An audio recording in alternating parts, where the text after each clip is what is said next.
Hello, my name is Lauren Van Dyke and I'm a Program Assistant at the London Environmental Network. For this video of the London Greener Homes Tour, we're going to be meeting with Marianne Hodges, an environmental enthusiast who has made wonderful home retrofits to make her home more sustainable and lower its overall carbon emissions. So now let's go meet Marianne.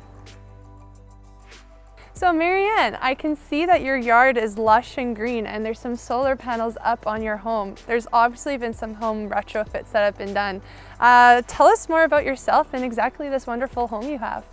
Bought this house in 2007 as a single parent. I thought it was really nice to be able to have a house with, it actually has a bachelor apartment attached to the back, so a little rental income. So I thought it was a really nice way to get into the housing market. First thing I wanted to do is install the solar panels. So I bought the house in September and the panels were up by January. There's the solar electric, but there's also the solar hot water. Changed the toilets to low flow, changed lighting to LED. It already had a programmable thermostat, and had to replace the furnace. That was, one of the first surprises. So made sure that that was efficient, and then transformed the outside. So it was, a traditional grass front and back, and wanted to take that into more of a natural environment. So Marianne, do you mind explaining a bit more exactly what the purpose your solar panels serve to the overall efficiency of your home? When I installed the solar panels, my objective was to fill as much of the roof as I could with the solar PV, which is the electricity generating part of it. And so it's just under 2 kilowatt hour capacity for that system. And looking at the past history, it's between 1,500 and 1,600 kilowatt hours is what I get out of it. So it never really kind of hits 100% capacity. You can see that the panel that's at the top of the roof is the solar hot water panel. For a general household, you should probably put 2 of those panels up on the roof. We're a small family, and I'm very conservation minded, so I knew that we weren't a really high hot water user, so I said, no, 1 panel is lots for us.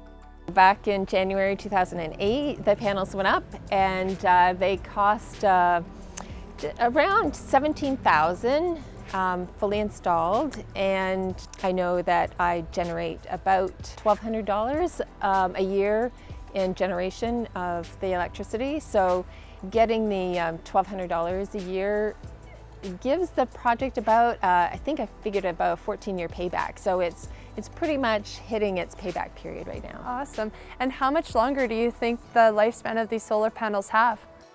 Well, they told me when I bought them that they would have a lifespan of about 25 to 30 years. Originally my thought was, okay, so after 30 years I have to replace them, but it's actually, it's supposed to keep pretty much its efficiency until 25 or 30 years, and then it will start kind of degrading, so they will still have a life after that. So that's a pretty long life.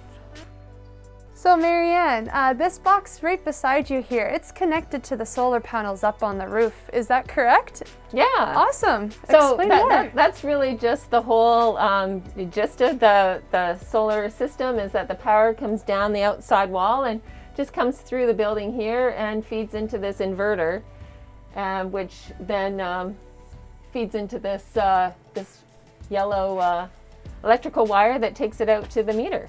So there's no batteries, there's nothing scary about it. It's just this self-contained unit. Different inverters might have different information. The green light just says that it's functioning well and it's on. You can get apps for it and track the usage. I did have to get the inverter replaced this year, and so it did take me a month or 2 to figure out that it wasn't working because I don't track it on an app, so there are some benefits to tracking it. So now that we moved on from the electric side of things, let's move on to the hot water heater. Can you explain more what this is doing to make your home more sustainable? Sure. So the hot water system, there's 1 panel on the roof, and it's a glycol solution that runs through the system, so in the winter it won't freeze. And you'll see this line here that brings the water circulating up to the panel and then back down. and it feeds into this unit here.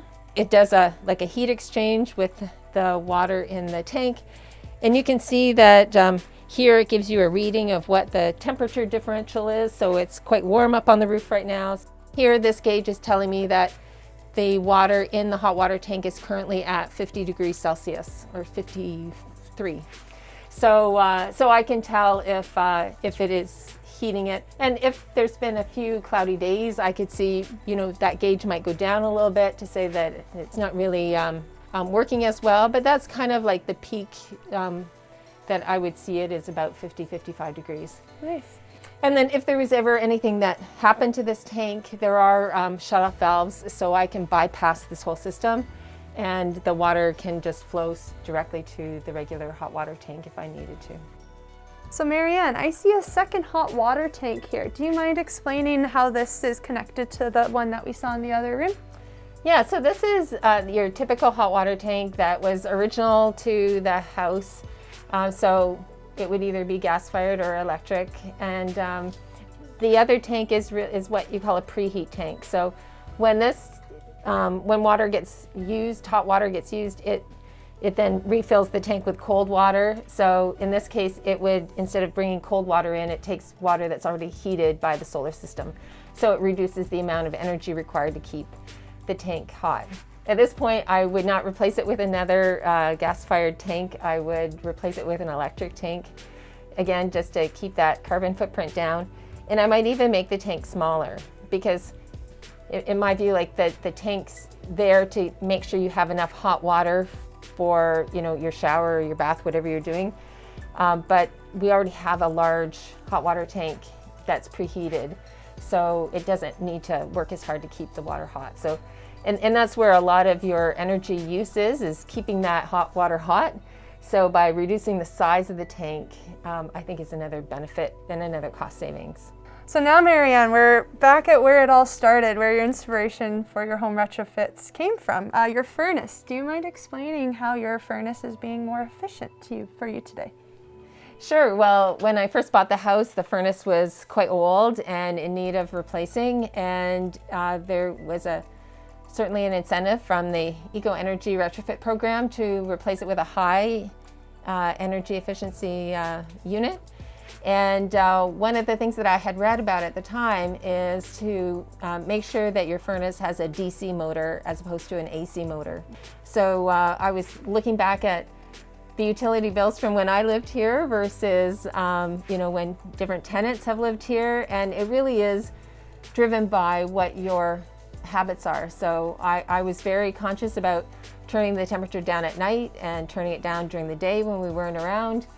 And that certainly is reflected in the fact that when I was living here, I used I think I figured out 17% less gas than other tenants have used. So it does reflect the fact that your personal lifestyle does have an influence as well as the equipment that you have in the house. So when I bought this house, it had the magnolia tree, obviously, and then just your usual grass lawn. And I'm not so much for wanting to cut the grass every week. So and I love gardens, so I just decided to because it's not a huge lawn anyway, just to convert it all to a garden. I do try and put in whatever native plants I can, and one of the challenges is trying to find plants that don't grow too tall, because being close to the sidewalk, people want to make sure that there are sight lines so that you can see people coming and going. I can't take credit for the tree, but this helps keep the house cooler in the summer by shading the front of the house. So you can really feel the temperature difference when the tree is in leaf and it's on a hot day. Thank you, Marianne, for showing us all the amazing retrofits you have done to your home. Before we go, are there any last remarks you'd like to share to other homeowners who are interested in pursuing similar projects? Well, sure. Like, the first thing that people often ask me is, well, what is your payback on your solar panels? And what I like to say is that wasn't really my primary reason for doing this.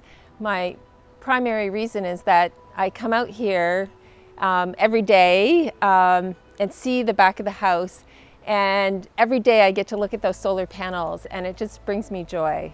Like it's for me, it's like I can drive a inexpensive vehicle, but I can have pleasure that I have solar panels and I'm doing something on the roof that brings me joy. Thank you, Marianne, for welcoming us into your home. We have learned so much. We saw your PV solar panels at work, explored your solar hot water tank, saw your efficient furnace, and explored your wonderful naturalized garden. If you're inspired by Marianne's home retrofits, please revert to the London Environmental Network webpage where you can find more information on what programs are available to you and how you can get started on your own retrofit journey. Thank you, and we look forward to seeing you next time.